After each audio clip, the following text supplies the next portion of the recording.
વાસ્તુશાસ્ત્ર અનુસાર આપણા જીવનમાં નાની નાની આદતો અનેક મોટી અસરો પાડે છે। એમાં પણ ખાસ કરીને પર્સમાં મૂકેલી અનેક વસ્તુઓ પણ આમાં સામેલ હોય છે। ઘણીવાર અજાણતામાં એવી વસ્તુઓ મૂકી દેતા હોય છે જેનાથી મા લક્ષ્મી નારાજ થઈ જાય છે।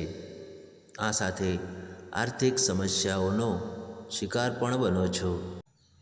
તો જાણો વાસ્તુશાસ્ત્ર અનુસાર પર્સમાં કઈ વસ્તુઓ મૂકવાથી કંગાળ થઈ શકો છો।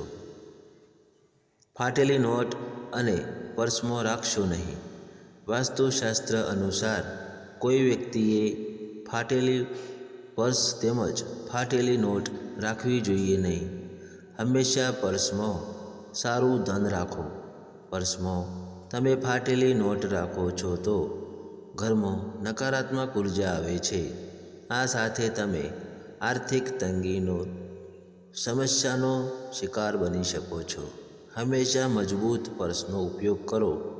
પર્સનો રંગ તમારી રાશિ અને ગ્રહોની સ્થિતિ અનુસાર પસંદ કરો। આ પર્સ તમારી આર્થિક સ્થિરતા અને સકારાત્મક ઉર્જા લાવે છે। સમય સમય પર તમારા પર્સને સાફ કરતા રહો। તમે પર્સને ગંદુ રાખો છો તો કંગાળ થઈ શકો છો। પહેલું પગથિયું દવાઓ। પર્સમાં ક્યારેય દવાઓ મૂકશો નહીં। પર્સમાં દવાઓ મૂકવાથી ઘરમાં કોઈને કોઈ બીમારી રહે છે। પર્સમાં દવાઓ મૂકવાથી સ્વાસ્થ્ય પ્રભાવિત થઈ શકે છે।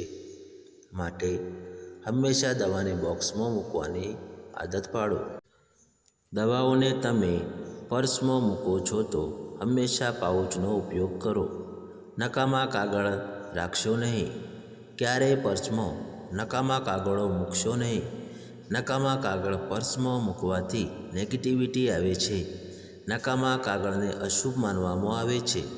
આર્થિક અસ્થિરતાનું પ્રતીક માનવામાં આવે છે। નકામા કાગળ મૂકવાથી ધનની કમી થઈ શકે છે। આ માટે હંમેશા પર્સમાં સારા કાગળ મૂકો। ખરાબ સિક્કાને ક્યારેય પર્સમાં મૂકશો નહીં। ઘણા લોકોને પર્સમાં ખરાબ સિક્કાઓ મૂકવાની આદત હોય છે। આમ તમને પણ આવી આદત છે તો તમારે એલર્ટ થવાની જરૂર છે। પર્સમાં સારા સિક્કા મૂકવાથી ઘરમાં સકારાત્મક ઉર્જા આવે છે। પર્સમાં ભૂલથી પણ ના મૂકો આ વસ્તુઓ, નહીં તો આર્થિક રીતે થઈ જશો પાયમાલ। મિત્રો, આવા અવનવા વિડીયો જોવા ચેનલને સબસ્ક્રાઈબ કરવા વિનંતી છે। સબસ્ક્રાઈબ કરવા નીચે આપેલા લાલ બટનને દબાવો અને બાજુમાં આપેલ ઘંટડી દબાયા પછી ઓલ બટન પર દબાવજો, જેથી કરીને અમારા નવા વિડીયોની નોટિફિકેશન તમને સૌથી પહેલાં મળતી રહે। અને મિત્રો, વિડીયો છેલ્લે સુધી જોવા માટે તમારો ખૂબ ખૂબ આભાર। તો ચાલો મિત્રો, હવે મળીશું ફરી એક નવી કહાની લઈને। ત્યાં સુધી બધાને જય શ્રી કૃષ્ણ, રાધે રાધે।